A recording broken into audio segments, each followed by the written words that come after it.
Yo, yo, yo, good morning, good morning. How's everybody doing?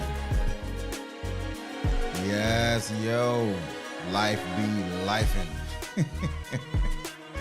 Life definitely life's on all of us.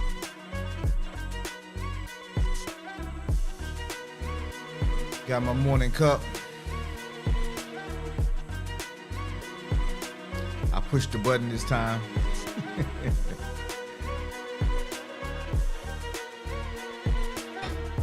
Ooh, yeah, that's strong. That's strong there, buddy.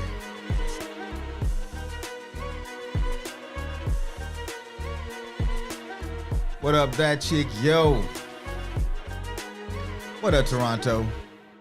D-Rob in the building. What's good, my guy? Health Talk. What up, homie? How's everybody doing today?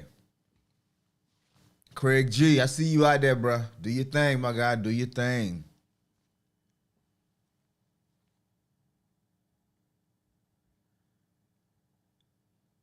All right, ladies and gentlemen, welcome to another show. Welcome to another morning motivation where we build community, expand our thoughts, and get our day started on the right foot. I'm your host, Jamon, and I'm so excited that you came through today.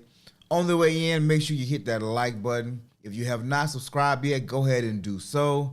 And if you haven't shared, what are you waiting on? Go ahead and share it. Actually, I know what you're waiting on, and it's coming.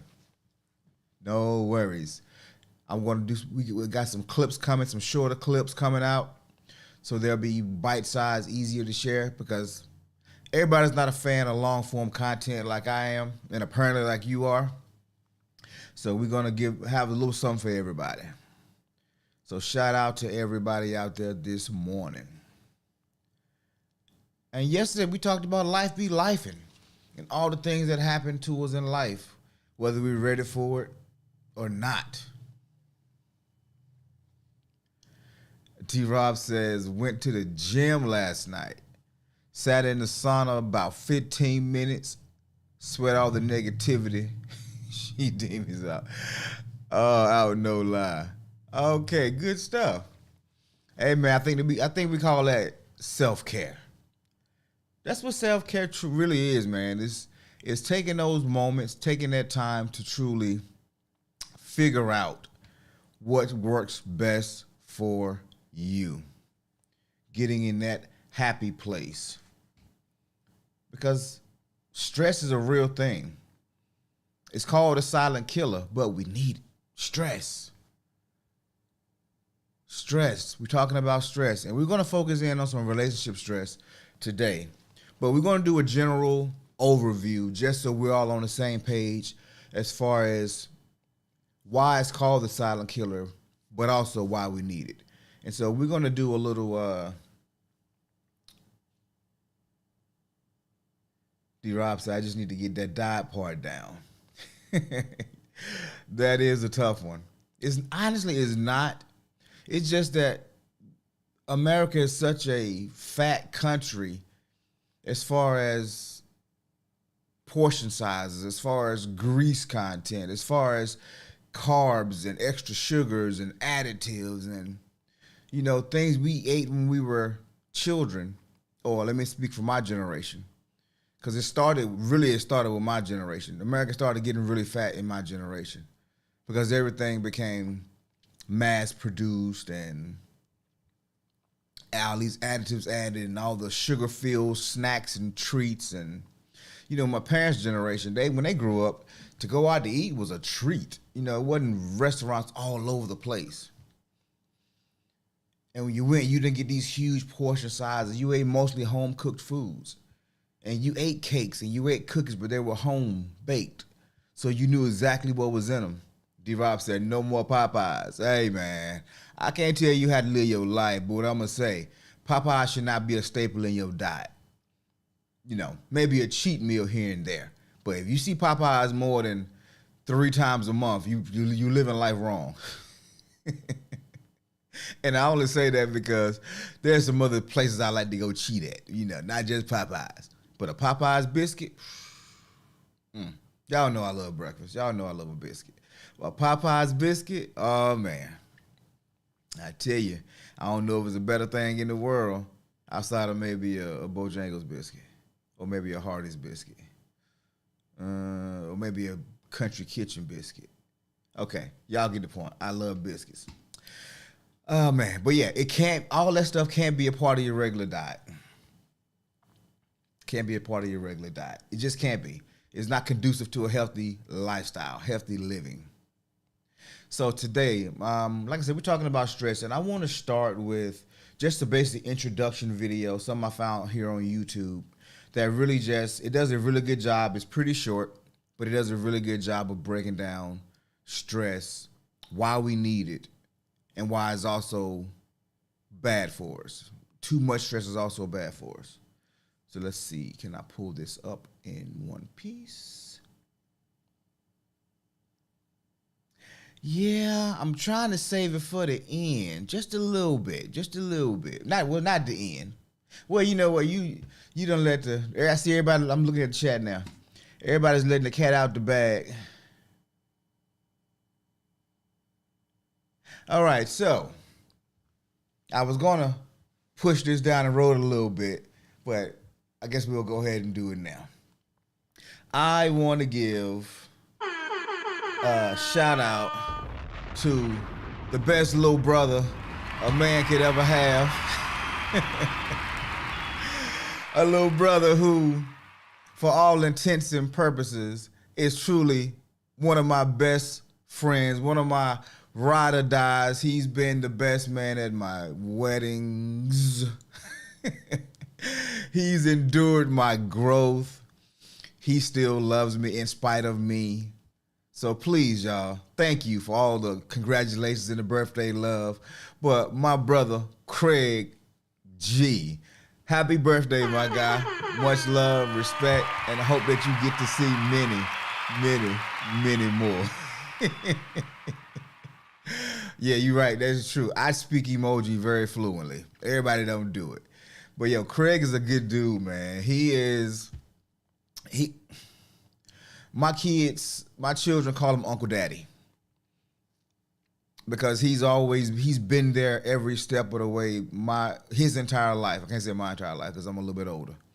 But his entire life, every step of the way. And the day I realized that my brother was becoming a man, this is going to be wild for him because he don't even know this. But the day I realized he was becoming a man was the day that he came to me and he said, bruh, that advice you gave me some years ago, I wish I would have acted on it. You was right. That was the day I knew it. And now he was a little older than that at this point.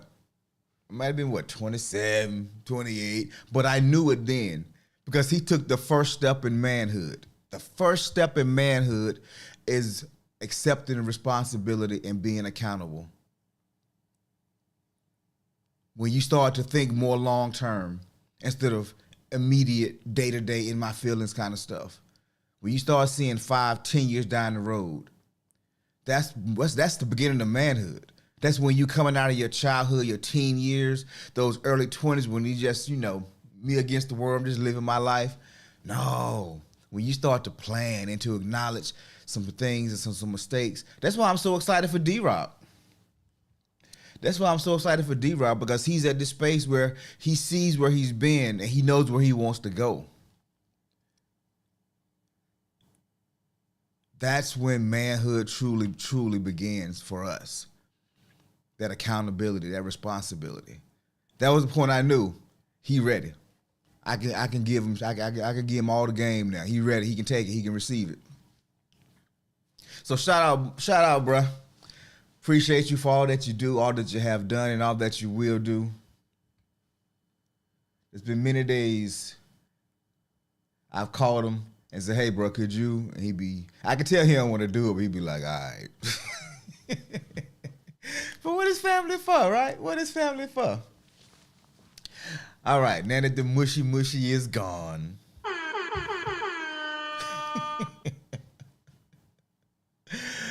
Oh, man. Well, I'm not going to sing that one. I'm not going to sing Alexa. I'm not going to be Alexa today. I'm not going to sing that song. All right. The silent killer, but we need it. We're talking about stress. And we all go through stress from different perspectives, different time periods. But the time period that I understood exactly what stress was, y'all guessed it, when I was in the military. We used to have these basic training is generally 8-9 weeks. 8 weeks, of actual training and like a week of in processing. And during that time, these drill sergeants are tasked with bringing in brand new rookies, in a sense, mostly undisciplined, still clinging on to mom and dad, and it's all about them, being selfish. That's what children are. Children are selfish because their whole life is all about them. Buying them food, cooking them food, getting them to this sport, this event. And so you go into your teenage years and now you got relatives and they're giving you money, they're feeding you. Somebody's getting you a car, putting you on their car insurance, giving you money for your clothing. And then you start saying, I want more than what you can give me. So I'm gonna go work for who? Myself. I'm gonna get a job so I can buy my own clothing, buy my own car, have my own freedom. I ain't gotta be dependent on y'all no more. But y'all still gonna pay the light bill, right? The Wi-Fi still gonna be popping, right? I'm still gonna get a lot of Christmas gifts and birthday gifts and back to school gifts. And when income tax time come, I'm gonna get a little piece of that too, right? Right? Exactly. And so now you taking this particular kid that I'm describing right now, it kind of was me. I can't even say that. It kind of was me too, in a sense. But it's not everybody's story. But you're taking a person like that, and you got 9 weeks to get this person from being what they are to a soldier. 9 weeks. It's an act of. I've seen some of the because my father was a part of my life and my upbringing. There were certain pressures and stresses that I had. Dads will put stress on you, and there was some stress and pressures that I had that some other guys that came along with me, they have their dad, and so now they're being introduced to these dominant male figures. And they don't have a choice. Because they're going to end up on their back saying, I'm a dying cockroach, right? Or they're going to get some work. And you out of your element. What you going to do? Oh, wrong one. You out of your element. What you going to do?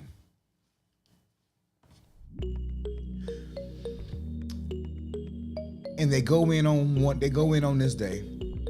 And from the moment they touch down, this drill sergeant's job is to get these newbies, these civilians, and turn them into lean, mean fighting machines. So there's a lot of training that's involved. There's PT, physical training for those of you who are not familiar with military lingo. Physical training, that consists of your running, your push-ups, your sit-ups, your pull-ups, all of your calisthenics, all of the things that you do on a regular basis to consider you to be in shape. But also there is weapons training, there's hand-to-hand combat, there's gas chamber training. There are a lot of things that go into forming of a soldier. And so for the first 2 to 3 weeks, you just really getting acclimated.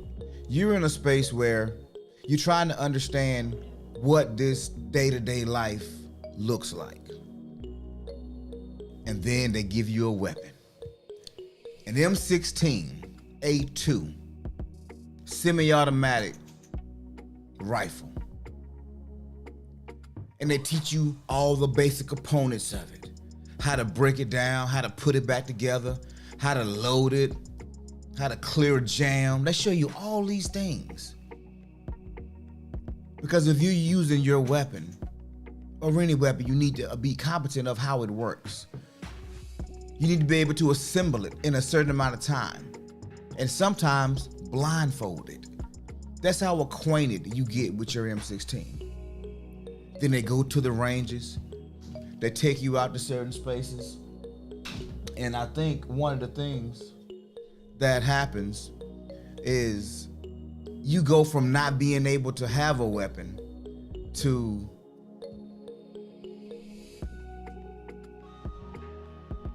not being able to have a weapon. I'm sorry, my mom just kind of walked in and she kind of distracted me a little bit because I don't want her. She need a chair or something. Okay, you can't because we live. So, B, could you grab her a chair? Yeah. No, she gonna grab it and sit it over there. Okay. This one right here. Go. Hi, Bobby. How are you?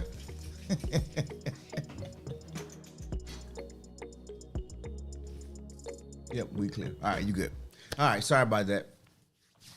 Mama P's in. She's sipping her coffee and just kind of just sitting back, taking in the show. All right. And so now you go from not being able to have not even touching firearms for real to now where you walking around every day with an M16. You go into the range, you're shooting. And it's almost like movie style. You're doing this Wild Wild West kind of thing, but it's all training. It's all institutionalized in a space where it's the norm. It's the culture. It's the culture. And so you spend weeks on the range learning how to do it, doing all these drills. And then one day, drill sergeant says, hey, we're not going to the range today. Y'all go back and y'all clean y'all weapons. Y'all relax a little bit. We're going to do something tonight, though. And we're thinking, wait, tonight? Where's our free time? We get like an hour or two of free time every night. So we got to train tonight? And so we're not excited about it. But then you start hearing the rumors. Hey, we got live fire tonight. Live fire. Everybody's like, what's live fire? I guess we're going to shoot some live rounds. I guess we're shooting live rounds. I don't know what that is. Then about 2,000 hours, which is 8 o'clock. About 2,000 hours. Drill sergeants come in. We put on our battle gear. We go down to the armory, grab our M16s, and we set out in the dark, marching, going to the range. Going to the range. But it's a different range. You see, this range, it's taller buildings. It's barbed wire everywhere. This range is different. There's bigger, thicker walls with already got holes in it. You can tell some grenades had landed up against those walls. This, ladies and gentlemen, is the live fire range. This is the live fire range. And there's an obstacle course that we have to run at night. There's mud. Like you see on TV sometimes, they do these obstacle courses, but it's in the daytime. It's nighttime now. We still running through the mud. We still low crawling. We still climbing over things. Now, granted, it's not as hot, it's not as dangerous because they trying to get us out of there in one piece. But what they doing to us, y'all? Because somebody tell me what they doing to us. That your yo said setup. It is a setup, but what kind of setup? What kind of setup are they putting on us right now? I'm gonna let the cat out the bag. It's called stress. You see, the live fire really is just a stress test. Because stress reveals how effective the training was. Anybody can shoot or pull a trigger, I should say. Everybody can't shoot. Everybody don't have accuracy. Everybody don't have the skill. But anybody can put their little finger in that on that trigger and pull it. Don't take a whole lot to do that. But when it's raining, when you're tired, when you're hungry and thirsty, your head hurting, when there's bombs going off around you, can you still do it? When there's somebody shooting back at you, can you do it? Yeah, that G.I. Jane, that stress. Stress. Stress is a powerful thing. It is something that we need, but too much of it ain't good for us. Oh, D-Rob, about to patent another one. Get out the stress spray. Yeah. And think about it. That's what we go through every day. The stresses of life. The stress for me to get up and do this show, that's a good stress because it gets me focused. It gets me locked in. But then the days that I'm struggling, the days that I'm having the most challenges, getting my thoughts together, is because I've been in that stress mode too long. Because I've worked 6, 7, 8, 9 days straight. And I'm at the end of my rope. My thoughts aren't clear because I have too much stress on my shoulders. So, I want to give you guys a demonstration. You've seen the G.I. Jane stuff, true indeed. But what I want to do right now, I want to show y'all what a live fire exercise is. Let's go all day time. Yep. I want to give y'all a little bit of a a tidbit into what a live exercise training live fire exercise look like from the military. If you're going to cooperate with me today, let's see. Bam. There we go.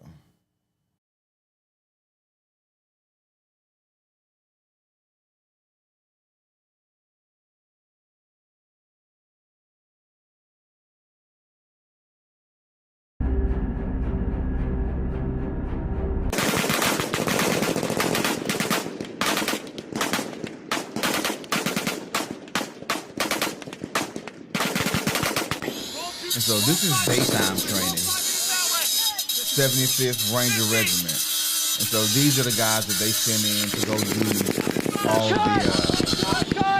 the heavy lifting. They do extractions.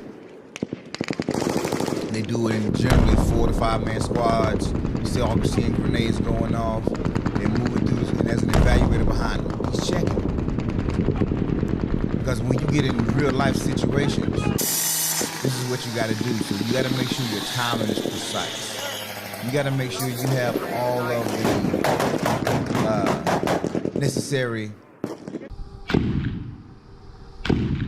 training to pull off a thing. If you can pull it off in practice, odds are you can pull it off in real life. Although in real life it's way more pressure. This is just a little bit of a sample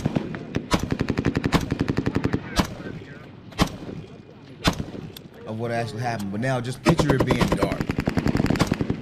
And so it's hard to film nighttime footage.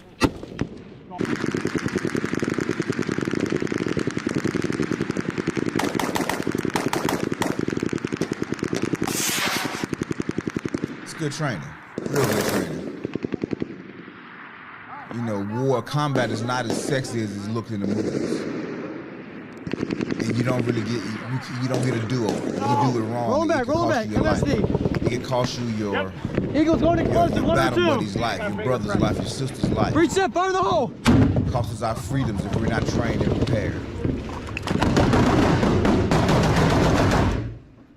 All right. Hey, perfect banger!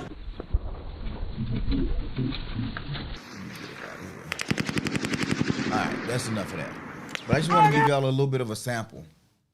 And one of the things that I didn't really share with you was when, at the very end, we are low crawling, but we're doing it on our backs with our M16 in our hand, and we're trying to get under this barbed wire thing. It's probably maybe 2 foot, 3 foot off the ground. This barbed wire structure.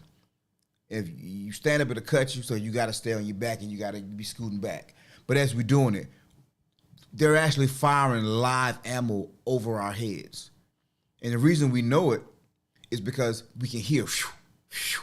We see the tracer rounds coming out, which light up in the night sky. Stress test. That's the way you determine if your training is good.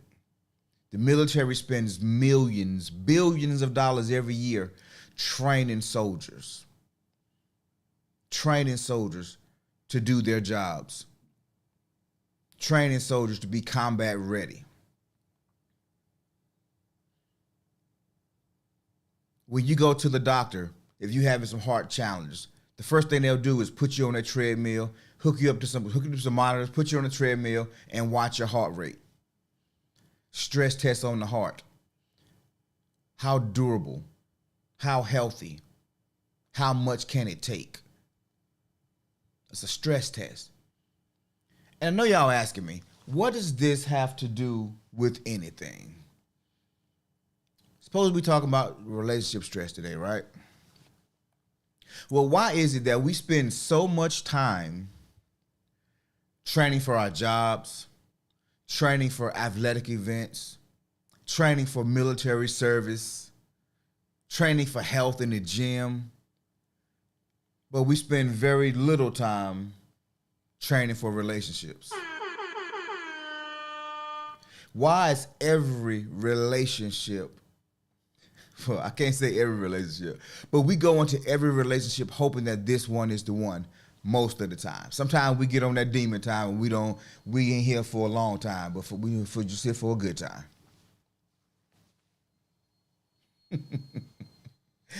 Yeah, that's what you'll say. You can't freeze up in the heat of battle. But what about in a relationship? What about in a relationship?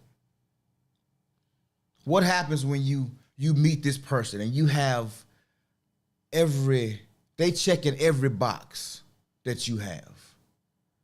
They look good to you. Their voice sounds amazing to you. It's almost euphoric. It's hypnotizing. Fellas, every time she walk across the room, it make it hard for us to stand up. We know she has to be the one. Ladies, oh, he's so romantic. He opened the doors for me, girl. Ooh, child. He took me to Capitol Grill. Back in my day, girl, he took me to Red Lobster. Back in the 90s, you went to Red Lobster in the 90s, you was doing something. Now you got to go to, Capitol Grill or Roof Chris or... I need to know what that mental about. Exactly. When the pressure hit, when life is pushing P on you,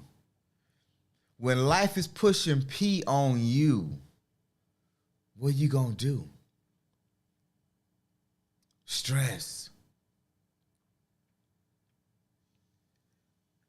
Now, I've been married a couple of times, right?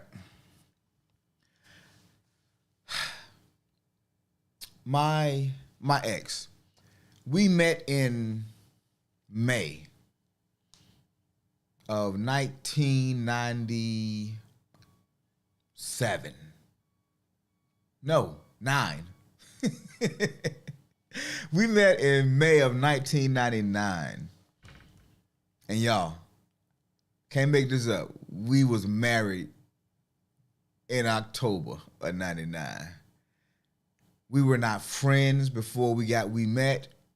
I met her. She was visiting family in town. We met. We exchanged numbers. Whew, buddy.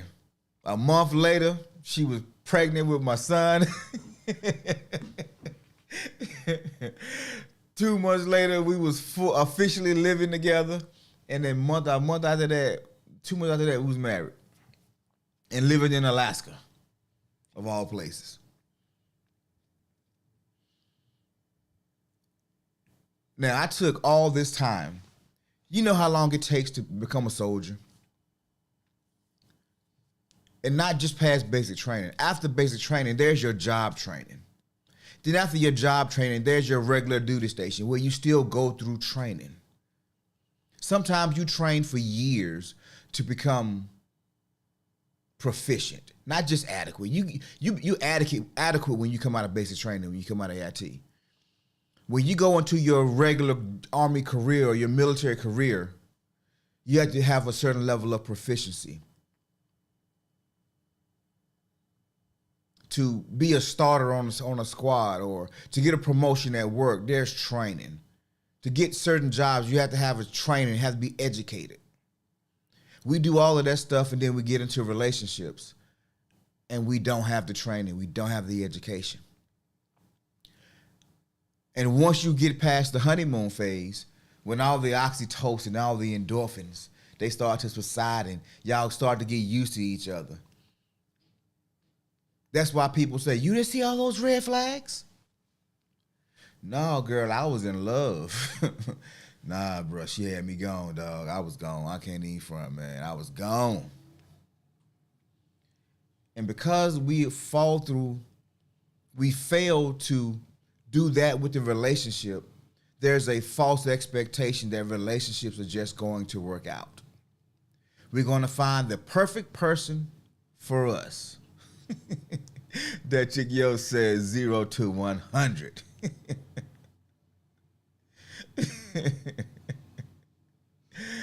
Oh man, yeah. When I see P, I move. Yeah, man. Relationships are the one thing that we put the most stock into, but we get the least training on. What up, Mo?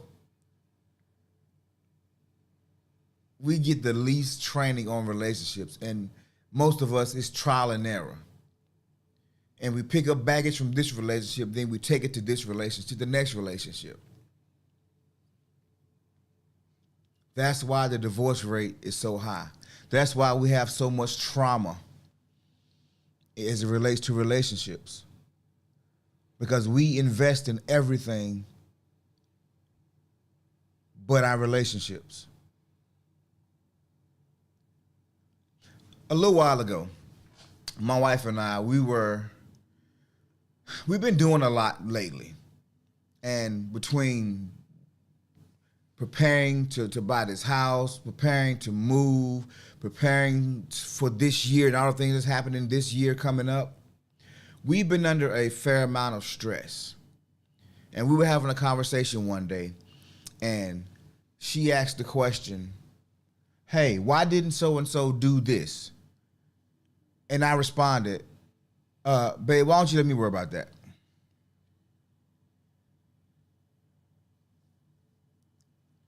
So y'all know when she heard that tone, and I think I probably said it a little sharper than that, she got quiet.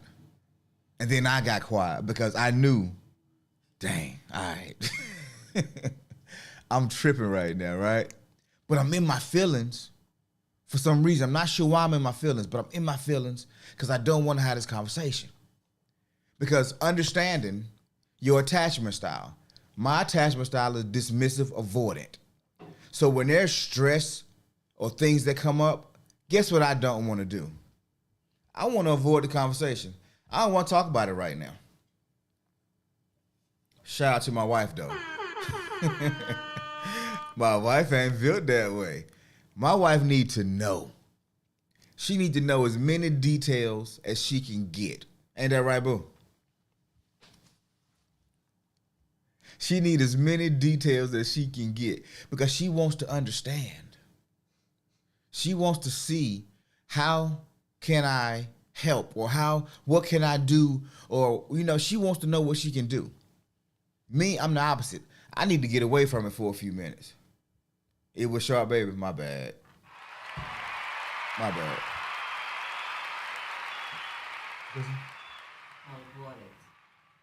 Yes. Yes. And I'm trying to figure out, okay, how to right this ship. But she knows the stress that I'm under. And so then she says, babe, did you say that in anger?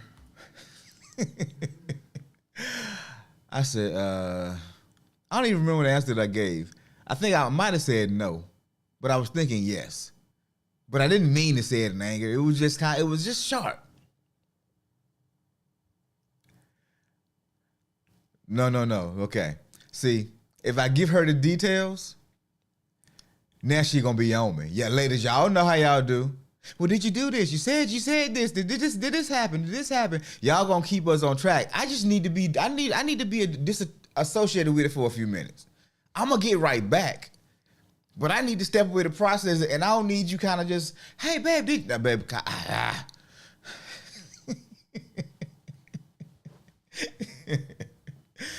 But because I don't tell her something or tell her some needed information, now she gets anxious. Her attachment style gets activated. And so now we have conflict. And now the outer stress is affecting our personal relationship. And that's what happened to us so many times in relationships. We don't understand why we feel the way we feel, what we do. I'm gonna be honest with y'all, man. Me and B, had we met 10 years earlier, 15 years earlier, oil and water, we would not have mixed. We would not have mixed. Too many red flags between us. Had we gotten married within our first 3 years, we probably would be divorced today. What helped us is therapy. We've been doing couples therapy for years. And we've been honest with each other. We've been transparent with each other. And it's been a process. To the point now that when I come off sharp or she come off sharp, the other person says, okay, they're going through something right now. So this is what she says to me. I'm driving, mind you. She said, babe, you know what? We're both stressed right now. You going through stuff. I'm going through stuff. This is not on us. We're going to figure it out. We cool. And so whatever I was feeling, that melted that thing away. And when I saw her, big hugs, big kisses. We worked it out because we had the tools to work it out, because we had the training, because we had the grenades thrown into the pit with us, and we've been able to not fumble it but get it out. I only say that because when I was in training, somebody went to throw a grenade and dropped it behind them. You know how stressful that situation is when you standing behind somebody who drops a grenade? That is a stressful situation. But yeah, relationships, man. So look, I want to hear from y'all. I've been talking for a minute. I've been talking for a minute about these relationships. Let me catch up. Okay, let me see. Hold on. Let me get back to the comments. D-Rob says, I had a friend tell me he reads books on marriage and relationships. Yeah, that's a great start. That is a great start. People don't come equipped with the tools for marriage until you get married. Because you can drive, you can watch your mom and dad drive all the time. But until you get behind the wheel, you don't feel that pressure. You don't feel that stress. But reading books is a good start. It'll give you a general idea of how things should go. People don't come finished. You grow together. A lot of the fathers that come through my programs or my spaces, a lot of the complaints I hear is that, man, these women, they ain't right, man. These women, they don't pay attention, man. They don't listen, man. They don't be wanting to do nothing, man. And I'm like, yo, bro, I get it. But why should she? What's the reason? If you look at the biblical definition or biblical understanding of a woman's purpose was to be a helpmate. What are you doing that she can help you with? How are you leading? If you ain't doing nothing, what can she follow? Why would she sacrifice what her goal and her dream is to help somebody who ain't doing nothing? A helpmate. Now that also don't mean you have to have it 100% together. Because women, they're just as strong as men in most ways, sometimes stronger in other ways. They understand the finer things, the nuances in things, the details. Women are community builders way more than men are. Men, we're lone wolves out here most of the time. Now, we'll get in our little wolf packs, but a place without feminine energy is a dull place. Trust me, I've seen it. It is not a great place to be.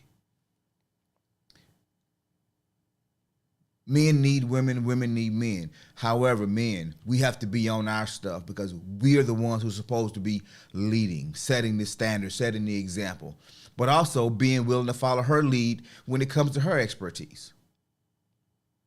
If you have that kind of relationship. Now, if you out here, if you the guy who is, I'm old school dude, this is how I do it, you stay on with the kids. I don't think we in that day no more. So I don't even talk about it no more. Once upon a time, maybe that was a thing. But even then, those dudes came home and they listened to her when it came to, baby, this need to get done around the house. These kids need this. I need you to do this. All right, I got it. It's always been a partnership.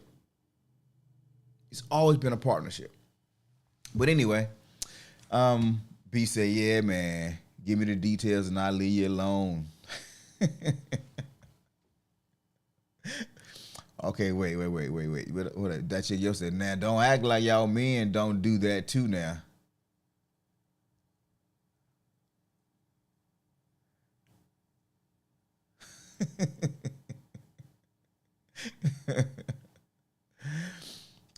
Toronto Rigger says, we're the sunshine of y'all rainy days.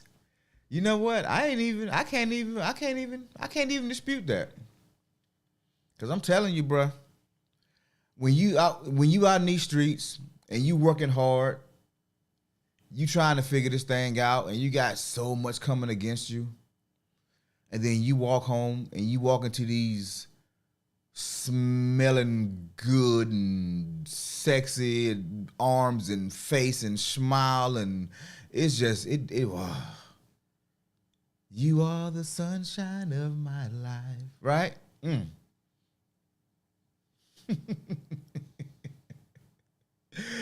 Oh man, wait, Craig said you keep the sunshine, save me the rain. Yeah, when it rains, it's get wet.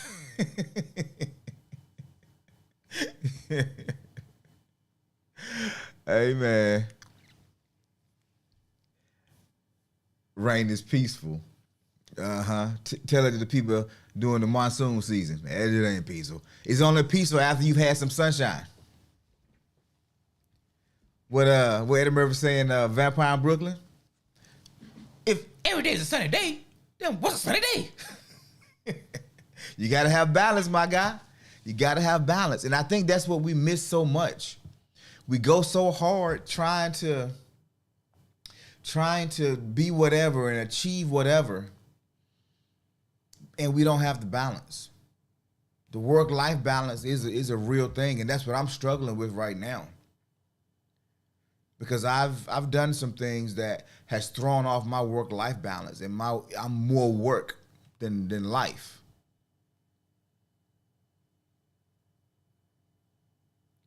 He said rain, not thunderstorms. Ha ha.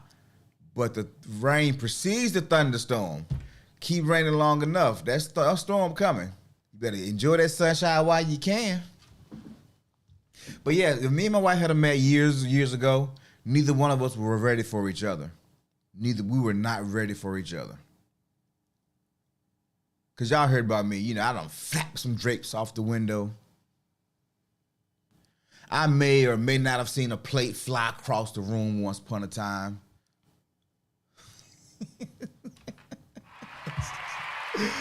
Oh, shout out to Grove, man. Shout out to Grove. D-Rob said, promise I'll act right. But that's life.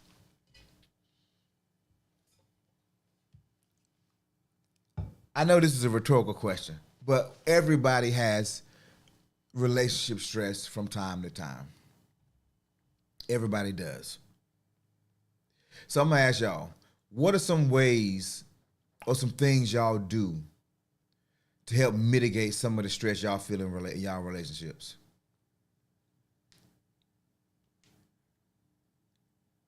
What's some of the things y'all do to help mitigate some of the stress in a relationship? Because communication is probably one of the biggest reasons why relationships don't work. Communications. I think number 2 is finances. Communications and finance. Those are the top 2 things that mess up our relationships. Top things that mess up relationships. So what do y'all do when you walk in the house and you feel tension in the air? What do you do?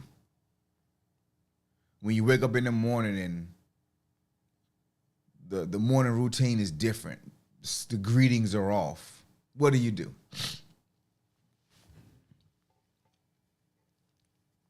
Do you just act like you don't notice anything? Sometimes, yes. But I'm more interested in, what do you actually do? Because fellas, we know we got to do something, because if we don't, we're going to hear those words. Can we talk? No man wants to hear those words, ladies. No man wants to hear those words. D-Rob says, I used to tell her, get dressed, and we go get ice cream or something and just talk. Distraction, changing the atmosphere, changing the energy. I like it. Monique says, set healthy boundaries and talk about the issues at hand. Also, give each other space. Space, I think giving space is underrated. Giving space is underrated. But it depends. If your attachment style, you see, these things, I really hope y'all have been really understanding your attachment style and the attachment style of the people that, that's closest to you. Because once you understand your attachment style, you understand why you do certain things. For me, when me and B first got together, whenever there was a trouble, what I was doing, she always tell you, I was packing a bag. I'm packing a bag. But when I got to the point where I'm just, I don't really want to go nowhere, and I don't want to be I don't want to seem like I'm threatening her that I'm leaving. So what I'll do is I'm gonna go get some air. And her attachment style, it felt like I was abandoning her when I would leave. So we had to actually come to set some boundaries around that. Me leaving was healthy for me, but it was detrimental to her because of her attachment style. And so we had to make some concessions and figure out what's the best way to handle when we just need our space.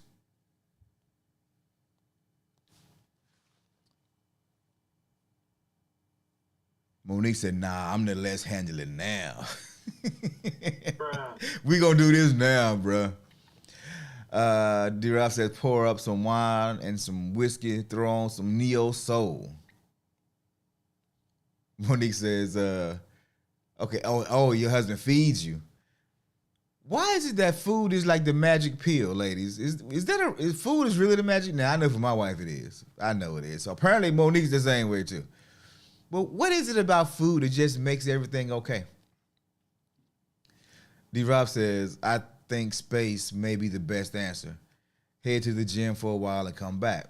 Yeah, and so that's what I've learned to do. Instead of storming out the house mad and getting in the car and just turning up the street in the yard. Not that that was something that I did, but I've seen guys, be storm out of places and cause all kind of confusion because they were mad. So I'm not used to seeing people walk around the house. My mom, she's doing laundry, so I keep catching outside. So it's throwing me off a little bit. So gonna take some getting used to, although I appreciate it though. But yeah, so the whole point of today's show was, how do we manage the stress in our relationship? How do we manage the stress in our relationship? I'm going to go ahead and play this video that I was going to play a little while ago. I'm going to play it now just to get it in.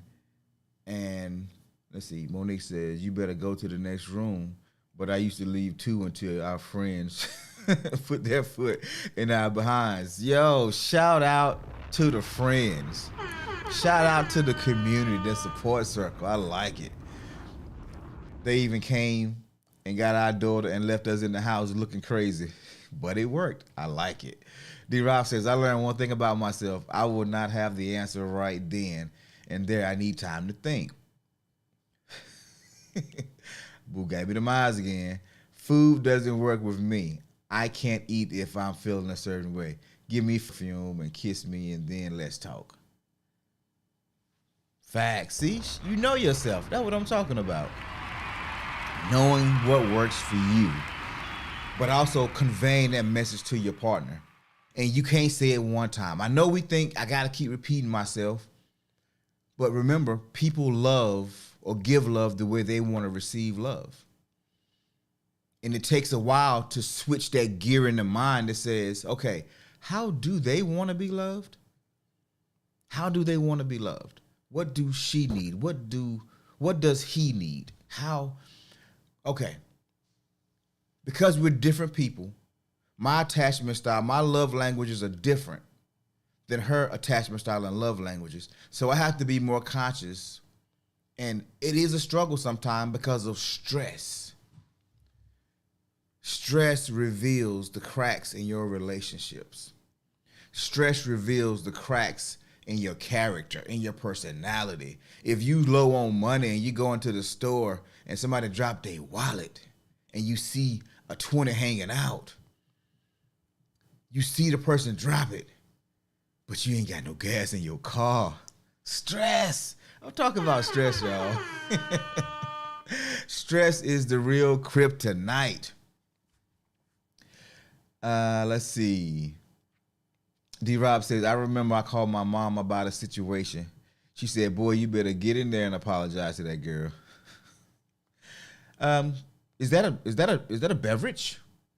Is that a libation?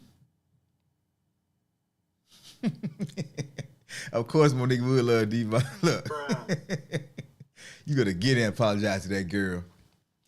But no, stress is a real thing. I want to play this little quick video before we get up out of here, just to kind of put a little bit of a ribbon on stress. Why we need the stress, but also why we don't need the stress. So let's bow.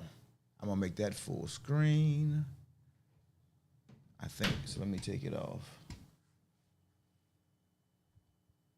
Is usually seen as something we need to avoid. This is not true. We need stress, and we need our body's stress hormone cortisol to rise and fall throughout the day. Stress helps us wake up in the morning, helps us focus, learn, and remember new things. It's when people experience too much stress and start having difficulties coping that stress becomes a problem.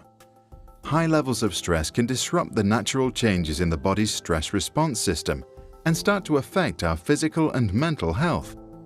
Over time, accumulated stress can result in false FFF response activations. Yo, that was me. This guy right here, that was me yesterday. I was at my desk, man. I was at my desk, and I was sitting there, and I was just like,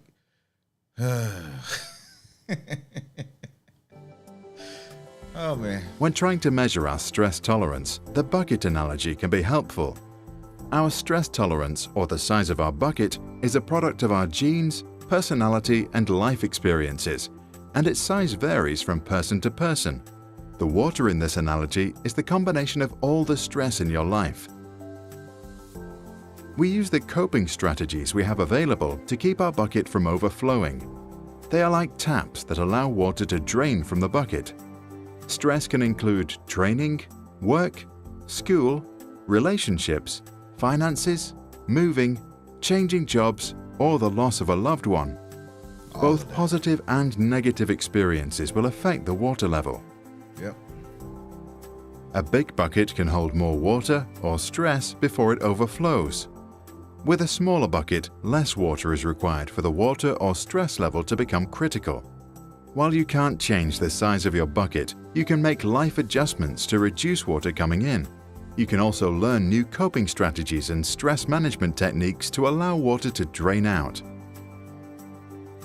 Mind tools, exercise, quality sleep, relaxation, and sharing your feelings with friends are some examples of effective water taps. Staying up late, sleeping in, drugs, inactivity, procrastination, suppressing or ignoring problems are examples of unhelpful coping strategies or false taps. They might give temporary relief, but actually result in water flowing back into your bucket. Yep. That is accurate. So as you can see,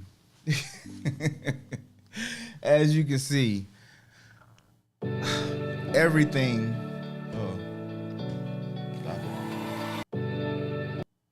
Everything that we go through in life, man, we need the stress to give us that focus, that intensity that we need or take into certain things. We need it. But too much of it, when you don't shut it off, when you start doing too much. Y'all ever seen a toddler?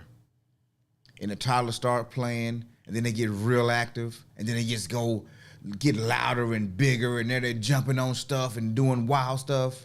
That's what happens over time with stress. It's the exact same thing. When we start doing too much, those levels rise and they stay up and they stay maxed. And prolonged stress affects the memory. Prolonged stress affects the weight, which is what we're going to talk about a little bit tomorrow. So D-Rob, hold on, bro. We're going to talk about that weight tomorrow. I might try to bring in some folk to talk about it too, since we're in the middle of a program right now. But yeah, man, stress in relationships is a real thing. And the reason we go through so many relationships is because we're not adequately prepared. And when situations arise, if we don't have a good support circle, like Monique was just talking about, if we don't have a community of people who go through it, who hold each other accountable, then relationships are doomed to fail because nobody comes ready. Nobody comes complete into a relationship already whole, already knowing everything to do. And even if you did, the person that's in there don't. So it's going to be still a hot, stinking mess. A lot of broken people are out here in these streets, and they want relationship. We all want, no person wants to be alone. We all want some form of companionship. But it's easier to deal with animals sometimes than to deal with another person. Because we put energy into everything except relationships. We're not willing to spend 5 years in preparation, dating, getting to know each other, in therapy, understanding. Why we got to get married inside of 2 years? Now, granted, I got married in 5 months, and that marriage lasted almost 20 years, or we were together for 20 years. And was all that time happy? Oh, no. Oh, most of it wasn't. Because we learned each other along the way. And then the moment we started learning each other, we were both getting to an age where we were changing. And what we wanted was different. Well, our expectations were different. Now, had we spent the time up front learning, we would have known that. But now we got this family. We got these children. I don't want to break up my family.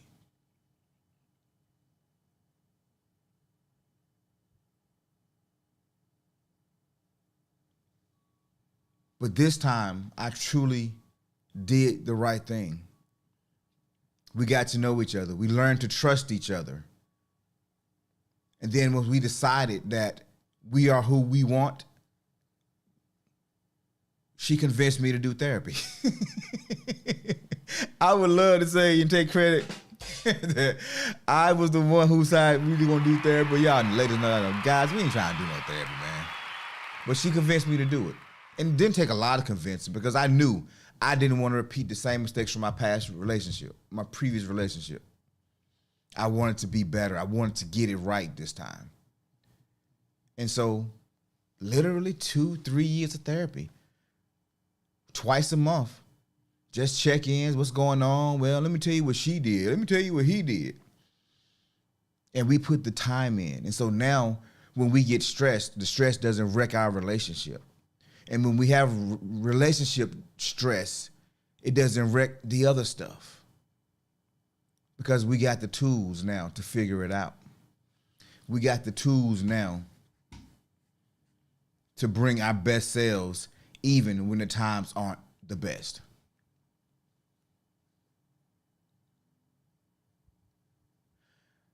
Health talk, be good, my guy.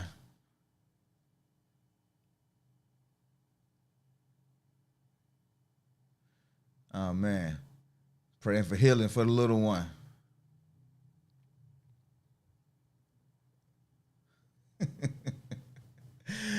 But yeah, man, stress in relationships. That is, stress will bring out the challenges you have in relationships. It'll test it. Always has, always will. It'll test it thoroughly. So, reading books is definitely a good idea. Getting in support groups is definitely a good idea. Other couples who have been doing it just as long, if not longer than you have, who've been tried, who've been tested. And when the pressure hits, they don't fold because we know pressure gonna bust a pipe or pressure gonna make a diamond. The choice truly is yours. If you want to have great relationships, understand that the person that you're in a relationship with is not perfect. And especially in the beginning, you're meeting their representative. But allow them to be honest with you. You be honest with them. And see if there's really common ground.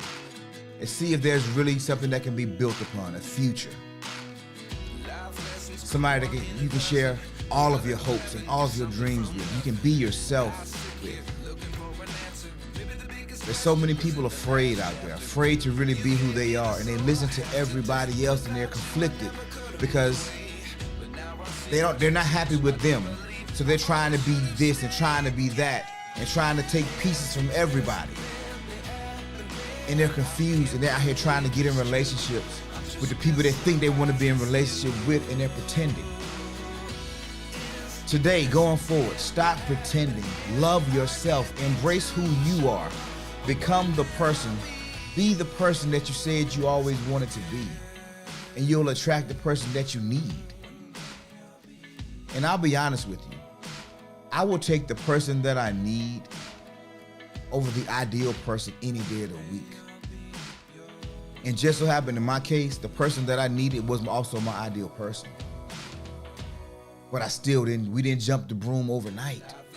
We took our time. People said, what is he waiting on? Why? What y'all waiting on? Y'all been together for 5 years. Mind your business.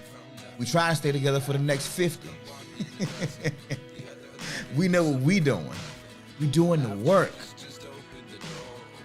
We doing the work. We're training. So when the stress comes, we don't fold. When the storm comes, we ain't sliding around in the sand. We ain't collapsing. We standing firm. And that's what I want for you guys too. I want you guys to stand firm in love. Stand firm in loving, in life.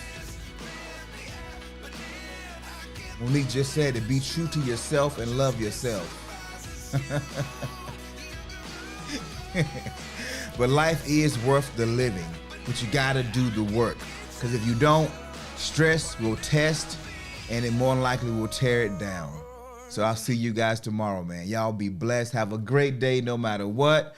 And peace.